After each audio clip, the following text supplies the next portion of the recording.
संबंधित पिछले वीडियो में हमने जाना कि यदि बाजार में आपस में कपट संधि हो जाती है तो किस प्रकार से कीमत और उत्पादन का निर्धारण होगा और कपट संधि के माध्यम से कैसे अल्पाधिकारी अपने लाभ को अधिकतम करने का प्रयास करता है। इसके लिए हमने एक गणितीय प्रश्न लेकर भी उसको डिस्कस किया था कि किस प्रकार से जो बड़ी फर्म होगी उसको लाभ अधिक होगा, जो छोटी फर्म होगी उसको लाभ कम होगा। आज के इस वीडियो में हमें देखेंगे कि किस प्रकार से अल्पाधिकार की स्थिति में कुछ फर्में ऐसी होती है जो कीमत नेतृत्व करती है और बाकी सभी फर्में फॉलोवर की तरह व्यवहार करती है, यानी एक फर्म नेता की तरह होती है और अन्य फर्म अनुयायी की तरह इसमें कार्य करती है। चूँकि अल्पाधिकार में कुछ ही फर्में होती है, तो यदि किसी फर्म की लागत कम होती है और वह लागत अन्य फर्मों की तुलना में कम होती है तो अन्य सभी फर्में उसके द्वारा डिसाइड कीमत को मानने के लिए मजबूर हो जाती है, क्योंकि उसकी लागत कम होती है। तो ऐसी स्थिति में वह प्राइस ऐसी रख सकता है कि अन्य सभी फर्मों को मार्केट से बाहर होना एक मजबूरी हो जाए, जिसका भी हम डिस्कशन करेंगे। अल्पाधिकार में इसके अलावा प्रधान फर्म के द्वारा भी कीमत नेतृत्व किया जा सकता है, जिसमें एक फर्म ऐसी होती है जिसका मार्केट में बहुत ज़्यादा उत्पादन होता है, प्राय वह फर्म भी कीमत का नेतृत्व करती है। तो आज के इस वीडियो में हम ये देखेंगे कि किस प्रकार से अल्पाधिकार में कीमत नेतृत्व किया जाता है। ये कीमत नेतृत्व कम लागत वाली फर्म के द्वारा भी किया जा सकता है, ये प्रधान फर्म के द्वारा भी किया जा सकता है, या स्थिति के आधार पर भी कीमत नेतृत्व हो सकता है। यानी कोई फर्म ऐसी होती है जो मार्केट के बिल्कुल पास होती है और उसकी परिवहन लागत बहुत कम होती है, तो उसके द्वारा जो कीमत रखी जाती है प्राय उसी अन्य सभी फर्मों को वह कीमत मानना एक मजबूरी हो जाती है। या इसके अलावा शोषणात्मक या आक्रामक कीमत नेतृत्व भी हो सकता है। कहने का तात्पर्य अल्पाधिकार में जो होता है वो कीमत नेतृत्व में कुछ एक या दो फर्मों के द्वारा कीमत नेतृत्व किया जाता है, बाकी सभी फर्में अनुयायी की तरह व्यवहार करती है। तो आज के इस वीडियो में हम दो प्रकार के कीमत नेतृत्व की बात करेंगे। पहला हम देखेंगे कि कम लागत वाली फर्म के द्वारा कीमत नेतृत्व किस प्रकार से किया जाता है, और दूसरा हम ये भी डिस्कस करेंगे कि प्रभावशाली फर्म या प्रधान फर्म है उसके द्वारा कीमत नेतृत्व किस प्रकार से किया जाता है। तो पहली चीज़ हम करते हैं, फर्स्ट हम देखते हैं प्रधान फर्म के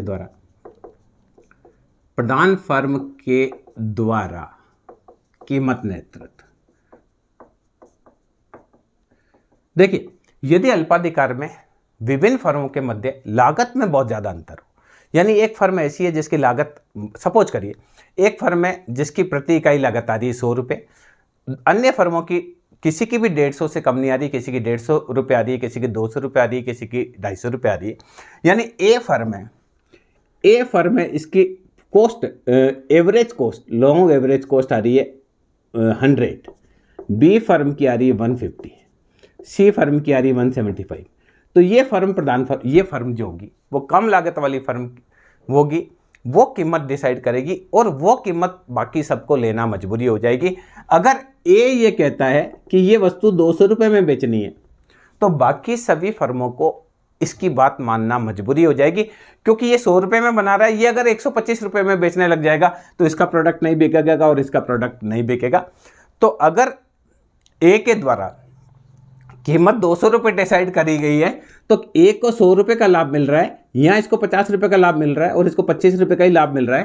पर बी और सी ऐसी स्थिति में नहीं होते हैं कि वह विरोध कर सके, क्योंकि उन्हें पता है कि ए की तो कॉस्ट ही 100 रुपये आ रही है, वो अगर इसको 140 रुपये में बेचेगा तो बी को भी अपना धंधा बंद करना पड़ेगा सॉरी, सी फर्म को भी अपना धंधा बंद करना पड़ेगा, अपना प्रोडक्शन बंद करना पड़ेगा। इस प्रकार से अल्पाधिकार में पहला कीमत नेतृत्व होता है वो कम लागत वाली फर्म के द्वारा कीमत नेतृत्व किया जा सकता है। हम मानते हैं कि सुविधा के लिए हम मानते हैं बाजार में दो ही फर्में, ए और बी फर्म है। एक की लागत बहुत कम है और बी की लागत थोड़ी उससे ज़्यादा है। दूसरा हम ये मानकर चलते हैं कि ए और बी दोनों ही फर्म समरूप वस्तु का उत्पादन करती है, यानी उपभोक्ता ए की जो प्रोडक्ट है उसको भी उतना ही पसंद करता है जितना बी की प्रोडक्ट को पसंद करता है। यानी उपभोक्ता का कोई भी अधिमान नहीं है, उसको ए वाली वस्तु मिलेगी तो भी ले लेगा और बी वाली वस्तु मिलेगी तो भी ले लेगा। यानी उपभोक्ता जुड़ा हुआ नहीं है कि मुझे तो बी की वस्तु लेनी है, या कोई उपभोक्ता ऐसा जुड़ा हुआ नहीं कि मुझे ए की वस्तु लेनी है। तीसरी, हम ये मानकर चल रहे हैं कि दोनों फर्मों का ए और बी का बाजार में बराबर हिस्सा है, यानी ए जितना प्रोडक्शन करता है उतना का उतना ही बी प्रोडक्शन करता है, ए की बिक्री और बी की बिक्री बराबर है। तो ऐसी स्थिति में किस प्रकार से प्रधान फर्म के द्वारा कीमत नेतृत्व किया जाता है, इसको हम किस प्रकार से पहली चीज़ हम बात कर रहे हैं कम लागत वाली फर्म के द्वारा कीमत नेतृत्व। तो यहाँ देखिए फर्स्ट है कम लागत वाली फर्म के द्वारा कीमत नेतृत्व। मैंने प्रधान फर्म बोल दिया, एग्जाम्पल हमने कम लागत वाला ही दिया है। अब देखिए कम जिस फर्म की, जैसे अभी मैंने बताया कि ए की कॉस्ट आ रही है 100 रुपये और बी की कॉस्ट आ रही है 150 रुपये, तो कीमत नेतृत्व ये करेगी, क्योंकि ये चाहे तो रेट 140 रुपये रखकर बी का मार्केट आउट कर सकता है। तो ऐसी स्थिति में बी जो होगा ये प्राइस मेकर होगा, ये प्राइस फॉलोवर होगा। तो यहाँ देखिए कम लागत वाली फर्म के द्वारा कैसे कीमत नेतृत्व किया जाता है। मान लीजिए दोनों फर्मों में समझौता है, तो दोनों एकाधिकारी की तरह है। यहाँ एवरेज रेवेन्यू एकाधिकार का डिमांड करो और ये मार्जिनल रेवेन्यू जैसा एकाधिकार में होता है। बीचों बीच हम इसको ले लेते हैं। अब देखिए ए फर्म का ये average cost curve, long average cost A और long marginal cost A firm जिसकी लागत कम है उसका संतुलन होता है E2 बिंदु पर। ये फर्म प्रोडक्शन करती है Q2 और इस प्रोडक्शन को वो बेचती है P2 प्राइस पर। और इसको प्रति इकाई फर्म को, ये देखिए ये मान लीजिए ये बिंदु जो है F2 है, तो प्रति इकाई AF2 का इसको फायदा है। एक और फर्म मार्केट में है जिसका ये एवरेज कॉस्ट है, average cost of long average cost of B और long marginal cost of B. B के द्वारा उत्पादन किया जाता है Q1 और बी प्रोडक्शन बेचना चाहता है P3 प्राइस पर। यानी बी का जो संतुलन है वो E1 बिंदु पर है और ये A1 है। बी को प्रति इकाई A1 E1 का फायदा हो सकता है क्योंकि वस्तु बिकेगी A1 Q1 पर और वस्तु की लागत आएगी देखिए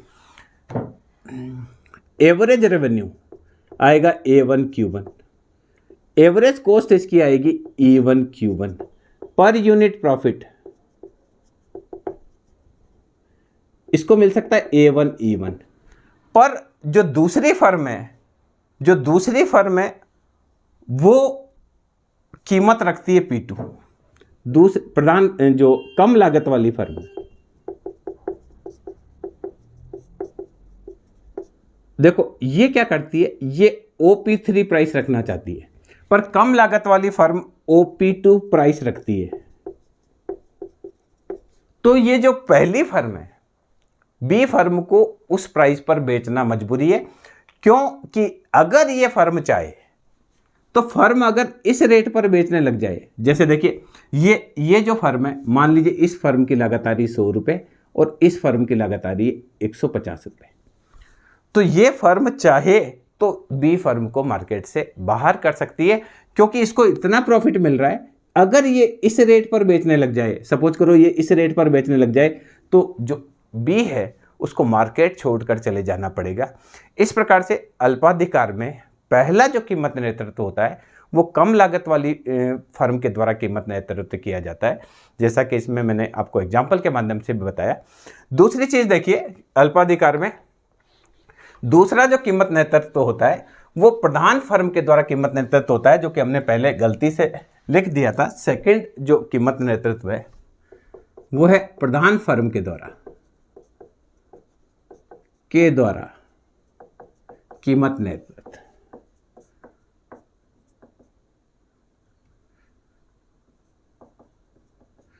अल्पाधिकार में दूसरे प्रकार का कीमत नेतृत्व जिसको हम बोल सकते हैं प्रभावशाली फर्म, उस फर्म को कहते हैं जिसका मार्केट में बहुत बड़ा भाग होता है, यानी मार्केट में एक बड़ा हिस्सा जिस फर्म के द्वारा उत्पादित किया जाता है उसे प्रभावशाली फर्म कहा जाता है, क्योंकि इस फर्म को मार्केट की पूरी जानकारी होती है, उसके प्रतिद्वंदी की सीमांत लागत कितनी आ रही है उसकी भी उसको जानकारी होती है। तो ऐसी स्थिति में हम कह सकते हैं कि एक फर्म बहुत बड़ी होती है और बाकी सब फर्में छोटी छोटी होती है। तो ऐसी स्थिति में जो बड़ी फर्म होती है जिसकी अपेक्षाकृत लागत भी कम होती है, उसके द्वारा, या हम कह सकते हैं कि बड़ी फर्म के द्वारा कीमत नेतृत्व किया जाता है और बाकी सभी फर्मों को उस फर्म के द्वारा जो डिसाइड किया जाता है उसको मानना मजबूरी होता है। इस प्रकार के कीमत नेतृत्व को प्रभावशाली फर्म द्वारा कीमत नेतृत्व की संज्ञा दी जाती है। यहाँ देखिए हम इसकी बात करते हैं। ये देखिए प्रभावशाली फर्म की बात हम कर रहे हैं। ये मार्केट की कुल डिमांड है, ये मार्केट की कुल डिमांड है और ये जो छोटी फर्में हैं उनकी सप्लाई है। ये इसको हम बोल सकते हैं EMC। अब यहां देखिए और इसको थोड़ा सा ऊपर लें ताकि ज़्यादा और अच्छे से आपको समझ में आ जाए। तो ये देखिए, अब ये देखिए, ये जो फर्म है, ये इसके अंदर देखिए कीमत अगर P1 डिसाइड होती है, मान लो जो कीमत है P5 कीमत पर ये सारी की सारी पूर्ति है, वो सारी की सारी पूर्ति जो है छोटी फर्मों के द्वारा की जाती है। ये देखिए छोटी फर्मों का पूर्ति वक्र, कीमत अच्छी है तो प्रभावशाली फर्म का ये एवरेज रेवेन्यू और ये मार्जिनल रेवेन्यू। यहां देखिए जब कीमत P5 होती है तो जितना भी पूर्ति है वो सारी की सारी छोटी फर्मों के द्वारा की जाती है। प्रभावशाली फर्म के द्वारा कोई भी पूर्ति नहीं की जाती है, इसकी पूर्ति प्रभावशाली फर्म की शून्य होती है।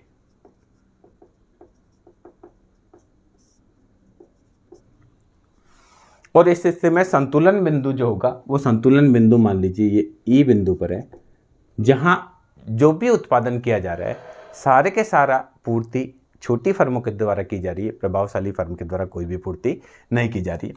जब कीमत P4 हो जाती है, P4 कीमत पर देखिए छोटी फर्मों के द्वारा पूर्ति की जाती है P4A और AB पूर्ति प्रभावशाली फर्मों के द्वारा की जाती है।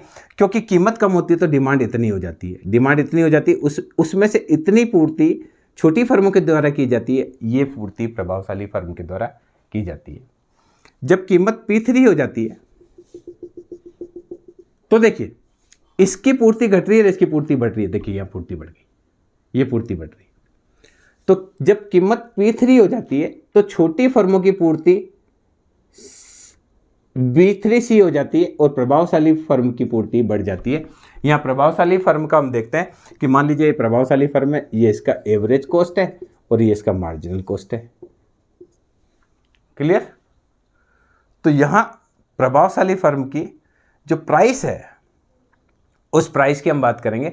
तो जो सेकंड प्राइस है उसमें हम देखेंगे कि ये देखिए प्रभावशाली फर्म है, यहाँ इसकी एवरेज कॉस्ट और मार्जिनल कॉस्ट को देखें। देखिए ये हमने बात करी, ये दोनों चीज़ आपको समझ में आ गई होगी। यहाँ देखिए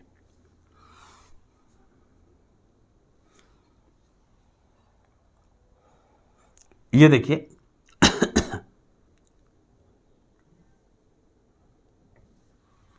प्रभावशाली फर्म जो है इसका एवरेज कॉस्ट और मार्जिनल कॉस्ट की हम बात कर रहे हैं। तो यहाँ देखिए इस कंडीशन में जो प्रभावशाली फर्म है ये इसका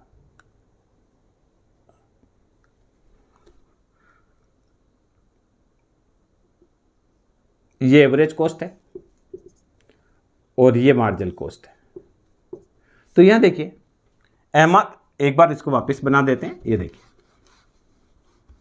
यहाँ ये देखिए ये एवरेज रेवेन्यू बराबर डिमांड कर और ये मार्जिनल रेवेन्यू। अब यहां देखिए ये इसका एवरेज कॉस्ट है और ये इसका मार्जिनल कॉस्ट है। MR और MC यहां काट रहे हैं, उत्पादन की मात्रा कितना निर्धारण हो रहा है। अब देखिए इसमें फर्म को ये लाभ हो रहा है।